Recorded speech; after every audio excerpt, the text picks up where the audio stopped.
Next up in the Elgato Neo range is the 1080p webcam, and it's just a basic webcam. It maxes out at 1080p resolution up to 60 frames per second. It has a USB-C connector. It's about just over a meter long. So let's plug it in and see what it looks like.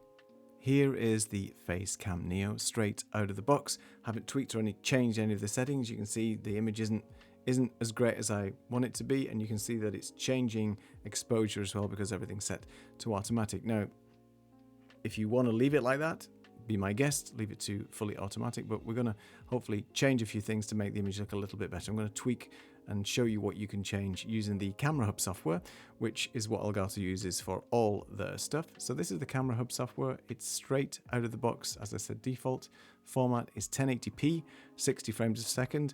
I'm recording this video at 24 frames a second, but it's entirely up to you how you want to set that.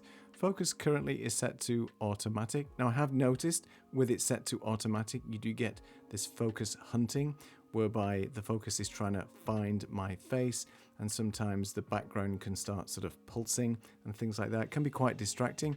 So you may want to set this to manual if you are experiencing that. I haven't changed my lighting in any way.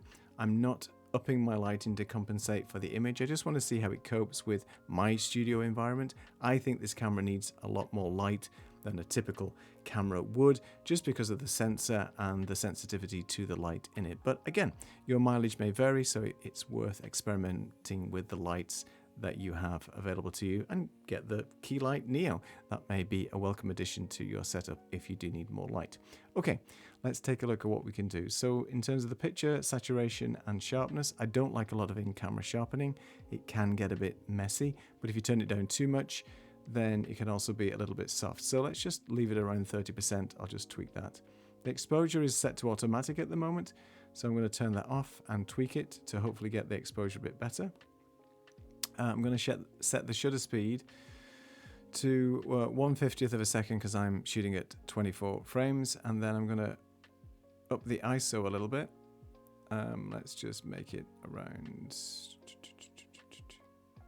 let's do 360 for now. I'm not changing the lighting, that's not too terrible. And the dynamic range, you've got standard or wide. I'm just going to leave it at standard. And then the white balance, it's picking, or the camera's picking what it thinks the right white balance is. I'm going to turn that off. I've gone a little bit orange now, so let's wind that down a little bit to make the image look a little bit better. Maybe that, I don't know. My lights are all set to 5600 Kelvin, so that's daylight, and then I've got a few sort of accent lights behind me. It may need a bit more tweaking to get this camera to look better, but I'm just gonna, ooh, very blue there. Let's leave it at that. Looks like I have a bit more of a tan, but you know, that's at 3500 Kelvin. You will have to tweak and change your settings to get it to look as good as possible. But this should be black, and this currently looks a bit blue right now, so might need to change that a bit more. Noise reduction is always a bone of contention. I don't really want any noise reduction, so I'm going to turn that off completely. Now you may see some artifacting behind me now where there's a little bit of noise, and that's because there's not enough light in this room for the camera's sensor. So again, you'll probably have to change something in your settings and your setup to get it to look as good as possible. I'm going to change the anti-flicker to 50 Hz because I'm in Europe and that's what we set it to. And then the preview format here is just basically whatever preview is being shown in this window. It's not a reflection of what's actually coming in to your software of choice. So that, with a little bit of tweaking, has changed the image. I can see that it's a little bit noisy as well in the background, but obviously if I did up my lighting and make things a little bit brighter in this room, it's going to be a lot better. But that's my setup. I like a dark setup and so on. So overall the camera's okay. I mean, it's just a base level entry webcam. Are there better webcams out there? I think so. You might want to spend a little bit more money and go for the Facecam Pro, or even go for one of the OBSBot Tiny 2 Lite cameras, because that's a really good camera, especially in low light. And there's a couple of videos on my channel all about those as well. But again, this is aimed at beginners. It's all supposed to be part of the Neo family, all work together seamlessly.